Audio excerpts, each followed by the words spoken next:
My journey into witchcraft began in the autumn of 2003, when I was 19 years old and studying anthropology at the University of Vermont in Burlington.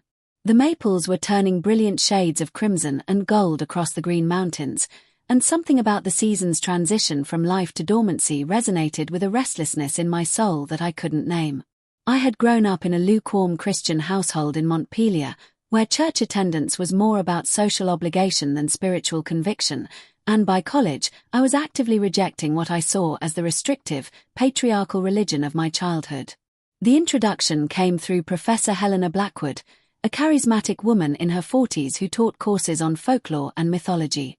She had wild silver hair, wore flowing scarves and antique jewelry, and spoke about ancient goddess traditions with a passion that made biblical studies seem dry and lifeless by comparison.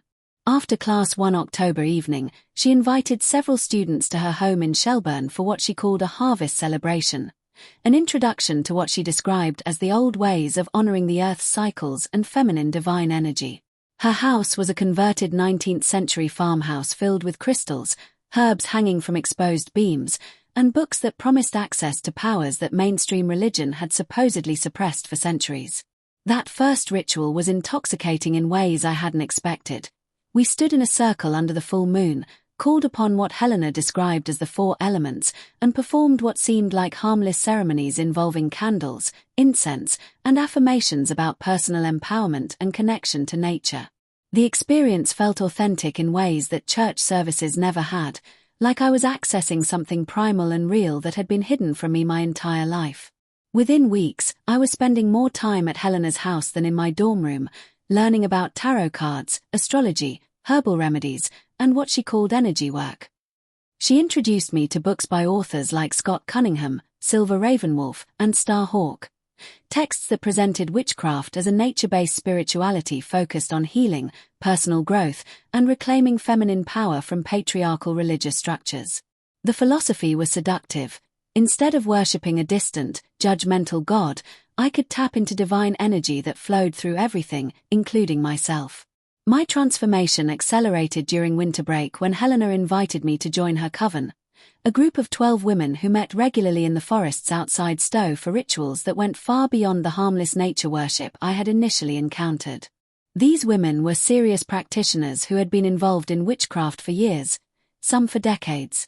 They taught me about different magical traditions, Wiccan, Norse, Celtic, and what they called traditional witchcraft that predated modern Wiccan movements.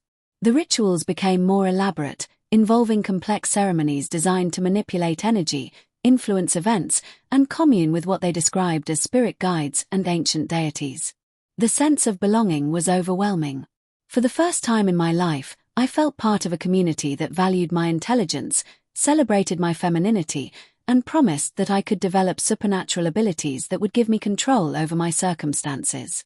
The women in the coven were successful professionals, doctors, lawyers, professors, business owners, who credited their magical practices with their achievements. They spoke about witchcraft not as superstition, but as an advanced spiritual technology that mainstream religion had demonized to maintain its own power structures. By the spring of 2004, I had completely abandoned Christianity and embraced an identity as a witch. I changed my name from Sarah to Raven Moonwhisper, got tattoos of pentacles and Celtic symbols, and decorated my apartment with altars dedicated to various goddesses from different pantheons. My academic focus shifted toward courses that supported my new worldview, women's studies, environmental science, and religious studies classes that critiqued Christianity while celebrating alternative spiritualities. I was convinced I had found the authentic spiritual path that had been hidden from me by a patriarchal culture designed to suppress women's natural connection to divine power. The progression from nature-based spirituality to darker magical practices was gradual but inevitable, like walking down a path that becomes steeper with each step until you realize you're descending into a canyon with no easy way back to the surface. What began as moon rituals and herb magic in Helena's cozy farmhouse evolved into something far more serious during my junior year, when she introduced me to practitioners who worked with what they euphemistically called shadow magic. Spells designed not just to attract positive energy, but to manipulate, control, and when necessary, harm. The turning point came during a ritual on Halloween night 2005, deep in the forests of the Green Mountain National Forest near Mount Tabor. Our coven had grown to include practitioners from across New England, gathering for what Helena described as a grand working, a massive ritual designed to tap into the supernatural energies that were supposedly strongest during Samhain, the witches' New Year. The ceremony involved elements I had never encountered before: animal sacrifice, blood magic, and invocations of entities whose names felt dangerous even to speak aloud. That night, something changed in me fundamentally.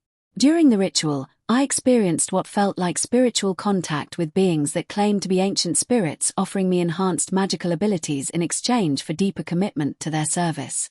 The communication wasn't audible but somehow more direct than hearing. Thoughts and emotions that weren't my own flooding my consciousness with promises of power, knowledge, and the ability to influence reality in ways that went far beyond simple spell work. I accepted their offer eagerly, believing I was advancing to higher levels of spiritual development. The immediate results were intoxicating. My spell work became dramatically more effective, sometimes frighteningly so. A professor who had been giving me trouble with grades suddenly became supportive after I performed what I told myself was merely a clarity spell but involved elements that would have horrified my earlier, more innocent self. A romantic rival for a man I was interested in transferred to another college within weeks of being targeted by magic that I justified as simply removing obstacles to my happiness. The power was real, but it came with a spiritual price that I was too drunk on success to recognize. My mentor relationships shifted during this period as Helena introduced me to practitioners who operated in spiritual territories she had previously warned against. Marcus Thornfield, a warlock from Salem who claimed lineage back to the witch trials, taught me about what he called left-hand path magic, spells designed specifically to harm enemies, manipulate others' free will, and gain material advantages through supernatural means. His apartment in Salem was filled with grimoires, cursed objects, and ritual tools that seemed to pulse with malevolent energy even when not in active use. Under Marcus's guidance, I learned to work with entities that demanded increasingly serious offerings and commitments. The blood magic that had seemed shocking during my first serious ritual became routine. Animal sacrifices progressed from mice and birds to larger creatures that had to be obtained through connections I preferred not to examine too closely. The rituals themselves became more elaborate and time-consuming, often requiring days of preparation and leaving me physically and emotionally drained for weeks afterward. But the results were undeniable. I could influence events, manipulate people's emotions and decisions, and access information through supernatural means that conventional methods couldn't provide. My personal life during this period was a careful balance between maintaining a normal public facade and the increasingly consuming demands of serious magical practice.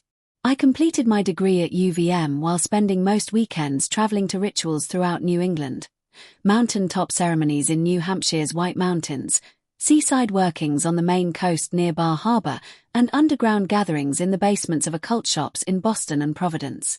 My apartment in Burlington became a magical laboratory filled with herbs, crystals, ritual tools, and books that most people would have found disturbing if they understood their contents.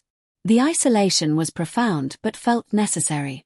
Relationships with non-practitioners became impossible to maintain because so much of my mental and emotional energy was devoted to magical work that I couldn't discuss with outsiders. Even relationships with other witches became competitive and paranoid as we vied for status within covens, access to more powerful teachers, and recognition for magical achievements.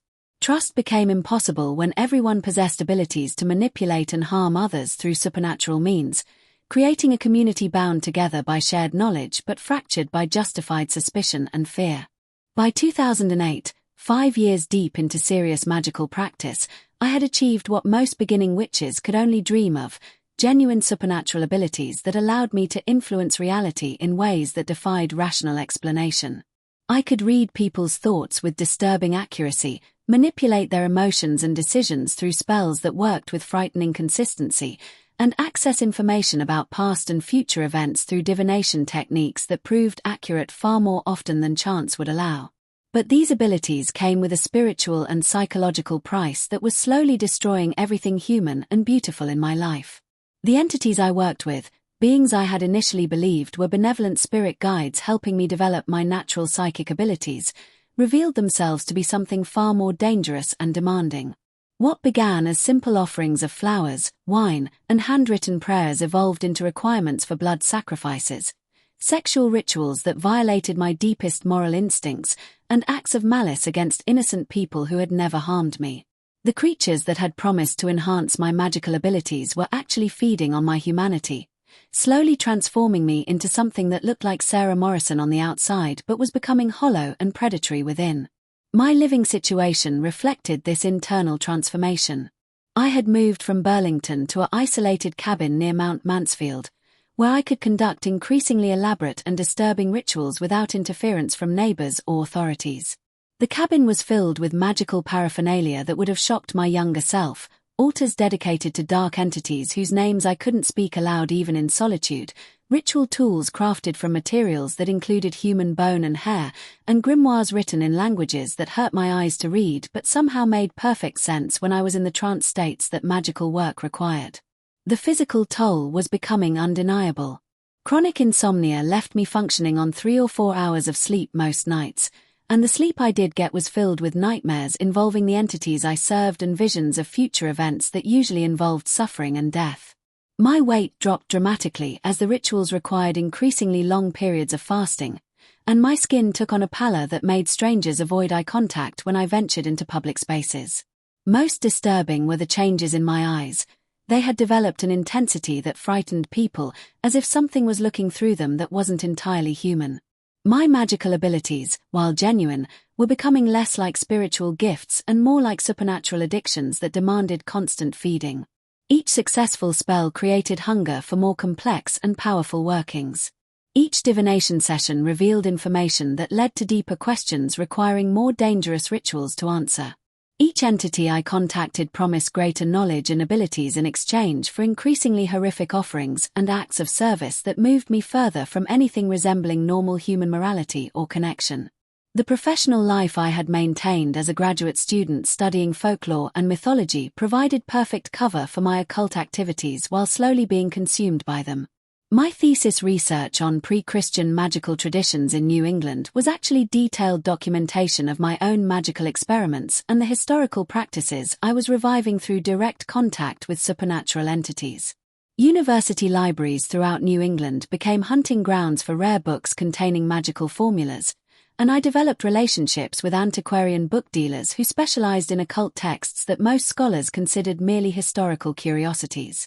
But the most devastating toll was on my capacity for normal human relationships and emotions.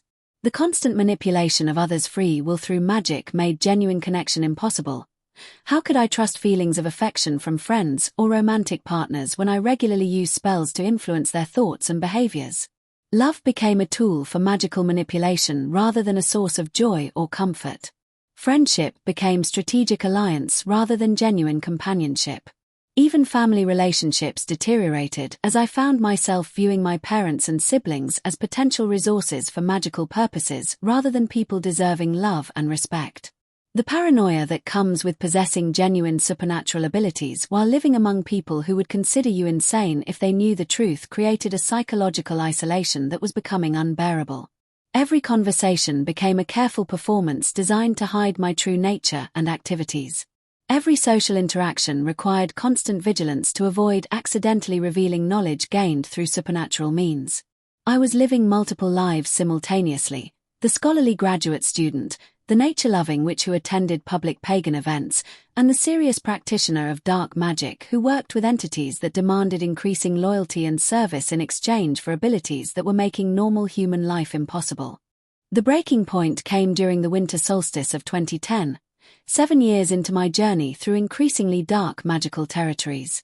I had been invited to participate in what Marcus described as a grand working, a ritual involving practitioners from across North America gathering at a remote location in the Adirondack Mountains of upstate New York.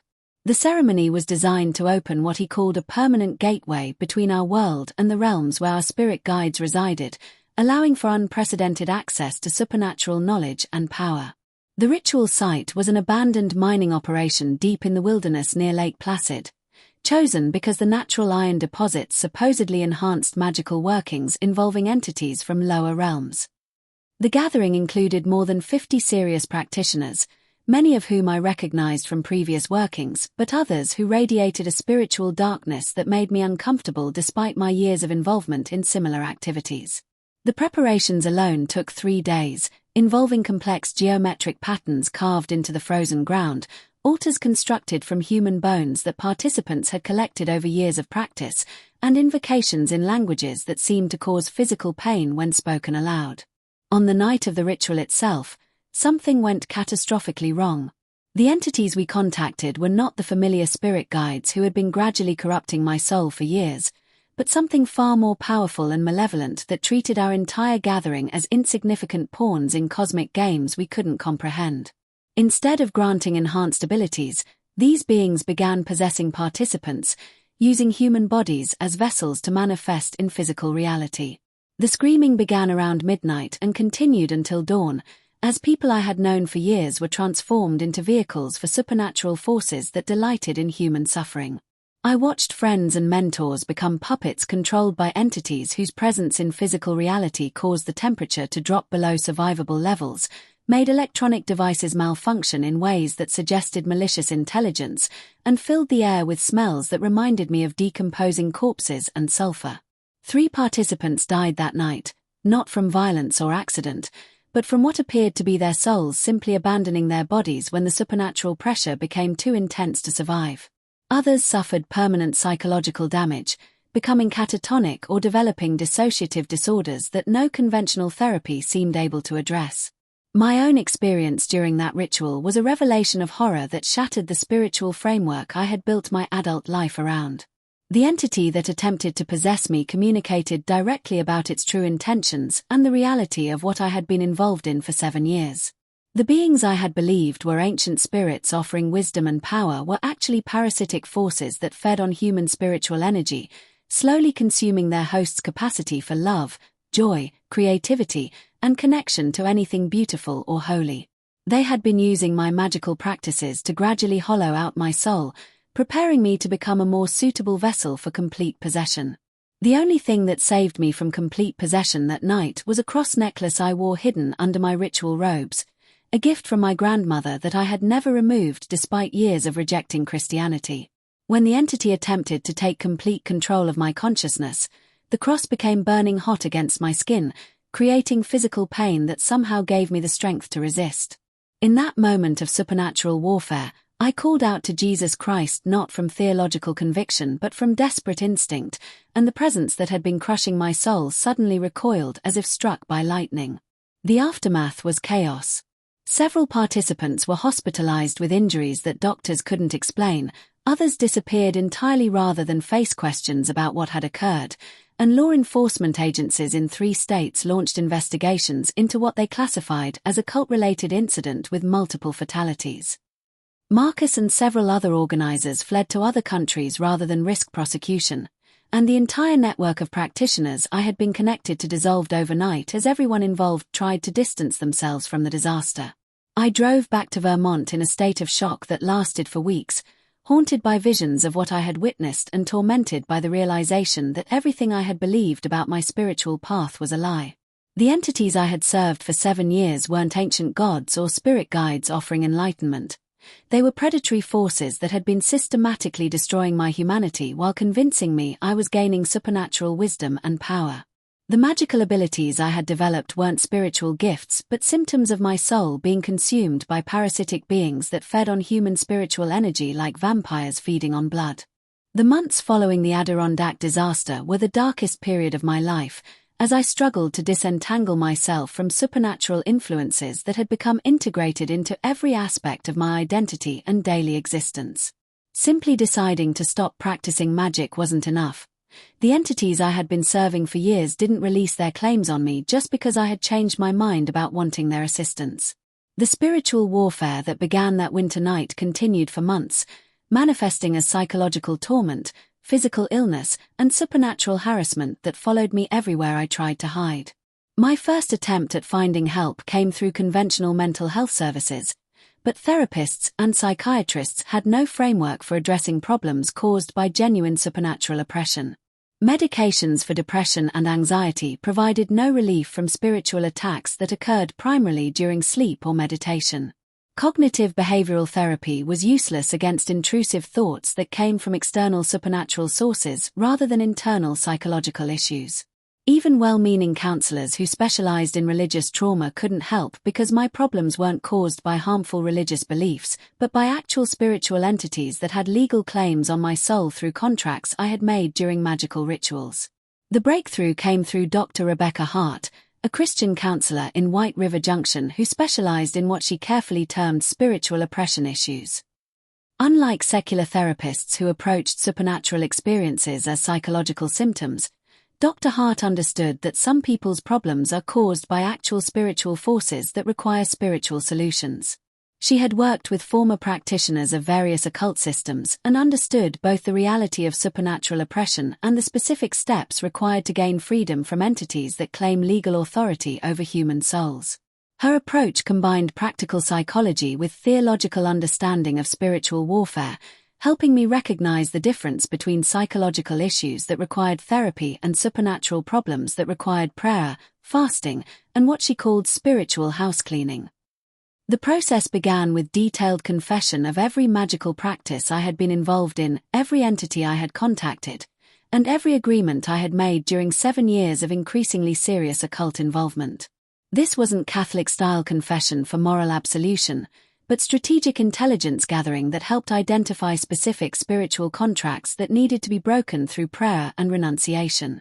The renunciation process was more complex and challenging than I had anticipated, requiring precise understanding of the magical systems I had been involved in and the specific terms under which various entities had gained authority in my life. Dr. Hart worked with a team that included Pastor David Morrison, no relation despite the shared surname, from Cornerstone Baptist Church in St. Johnsbury, who had extensive experience in what he called deliverance ministry, helping people gain freedom from demonic oppression through prayer, fasting, and spiritual warfare techniques based on biblical principles. The actual deliverance sessions were intense experiences that confirmed the reality of everything I had been experiencing while providing genuine relief from supernatural harassment that had been making normal life impossible. During prayer sessions, the entities that had been tormenting me would manifest in ways that proved their objective reality, speaking through my voice in languages I didn't know, causing physical phenomena in the room, and demonstrating knowledge of past events that I had never discussed with anyone present. But more importantly, these sessions proved that Jesus Christ had authority over every supernatural force I had encountered, and that his name could command entities to leave that no amount of magical protection had been able to resist. Recovery was gradual and required complete lifestyle changes that went far beyond simply stopping magical practices. Every book, crystal, piece of jewelry, and ritual tool in my possession had to be destroyed rather than simply discarded, because these objects carried spiritual attachments that continued providing access for supernatural harassment. My apartment required what Pastor Morrison called spiritual cleansing, involving prayer over every room and the removal of everything connected to my years of magical practice. Even my academic work required fundamental changes, as I realized that my graduate research had been shaped by supernatural influences rather than scholarly objectivity. The process of rebuilding my identity without magical abilities was perhaps the most challenging aspect of recovery. For 7 years, supernatural powers had been central to my sense of self-worth and competence. Losing the ability to read minds, manipulate others' emotions, and access information through supernatural means felt like becoming disabled after years of enhanced abilities. Learning to live as a normal human being without magical augmentation required developing entirely new approaches to relationships, decision-making, and problem-solving that relied on conventional rather than supernatural resources. Today, 8 years after my deliverance from supernatural oppression, I live a quiet life in Rutland, Vermont, where I work as a librarian at the public library and attend New Covenant Fellowship, a small evangelical church where my testimony serves as both warning and encouragement to others who have been involved in occult practices. My apartment is filled with Christian books, worship music, and artwork that celebrates God's creation rather than invoking supernatural powers. The transformation has been complete, not just in my spiritual beliefs, but in every aspect of how I understand reality, relationships, and my purpose in life. My daily routine now revolves around practices that strengthen my relationship with Jesus Christ rather than developing supernatural abilities or serving spiritual entities. Morning prayer and Bible study have replaced magical rituals and spell work. Christian fellowship and service to others have replaced coven meetings and magical competitions. Instead of seeking power over circumstances and people, I focus on growing in faith, love, and dependence on God's sovereignty over all aspects of life that I used to try controlling through magical manipulation. The contrast between my current life and my years as a practicing witch is stark in ways that go far beyond surface changes in religious affiliation. The peace that comes from knowing Jesus Christ as Lord and Savior is completely different from the artificial confidence that came from believing I possessed supernatural abilities. Christian joy is sustainable and grows deeper over time, unlike the temporary highs that came from successful spell work followed by inevitable crashes when magical energy dissipated. Most importantly, the love I now experience in Christian community is genuine and unconditional, unlike the strategic relationships I maintained with other practitioners who were always potential competitors or threats. My work at the library provides opportunities to serve the community in practical ways while also allowing me to help people who are struggling with occult involvement or supernatural harassment that they don't understand. Rutland isn't Salem or Burlington. It's not a place where witchcraft is openly practiced or widely accepted. But even small Vermont towns have people who have experimented with Ouija boards, tarot cards, or New Age practices that can create genuine spiritual problems requiring Christian intervention. My background allows me to recognize signs of supernatural oppression that other Christians might miss while providing credibility with people who might dismiss warnings from believers who have never been involved in occult practices themselves. The ministry aspect of my testimony has developed naturally through relationships at church and in the community. Pastor Michael Roberts at New Covenant Fellowship encourages me to share my story with young people who are attracted to witchcraft through popular culture, with parents who are concerned about their children's involvement in occult activities, and with other former practitioners who are seeking freedom from supernatural oppression. These conversations require wisdom and sensitivity. Not everyone who experiments with tarot cards or astrology is dealing with the same level of spiritual bondage that I experienced, but everyone who opens doors to supernatural influence is vulnerable to deception and spiritual attack. The academic training I received during my years as a graduate student now serves a completely different purpose as I research and write about the dangers of occult involvement from a Christian perspective. My first-hand knowledge of magical practices, combined with theological education I've pursued since my conversion, allows me to address occult issues in ways that are both informed and biblical. I've written articles for Christian magazines about recognizing occult influences in popular culture, identifying signs of supernatural oppression, and helping people find freedom through Jesus Christ. This work feels like redemption of the years I spent studying witchcraft for destructive purposes. Personal relationships have been transformed in ways that continue to amaze me even after 8 years of walking with Christ. The manipulative patterns that characterized every relationship during my years as a witch have been replaced by genuine love, trust, and concern for others' well-being rather than my own advantage. My relationship with my parents has been restored as I've asked forgiveness for years of deception and manipulation. I've developed friendships with other believers that are based on mutual encouragement in faith rather than shared involvement in dangerous spiritual practices. Marriage remains a future hope rather than current reality, partly because finding a Christian man who can understand and accept my background requires patience and trust that God will provide the right person at the right time. The sexual rituals and spiritual perversions that were part of my magical practices created wounds that required years of healing and counseling to address. But the healing has been genuine and complete, leaving me confident that God can redeem even the most damaged aspects of my past for His glory and my good when the time is right. The supernatural abilities I once possessed are completely gone, and I'm grateful for their absence. The peace that comes from knowing Jesus Christ has all the power I could ever need is far superior to the anxiety and spiritual vulnerability that came with having supernatural abilities that attracted constant harassment from demonic forces. Prayer has replaced spell work, faith has replaced magical manipulation, and trust in God's sovereignty has replaced desperate attempts to control circumstances through supernatural force. The life I have now is smaller in worldly terms than the power I once wielded as a practicing witch, but it's infinitely richer in love, joy, and genuine spiritual peace that can never be stolen by any force in heaven or earth.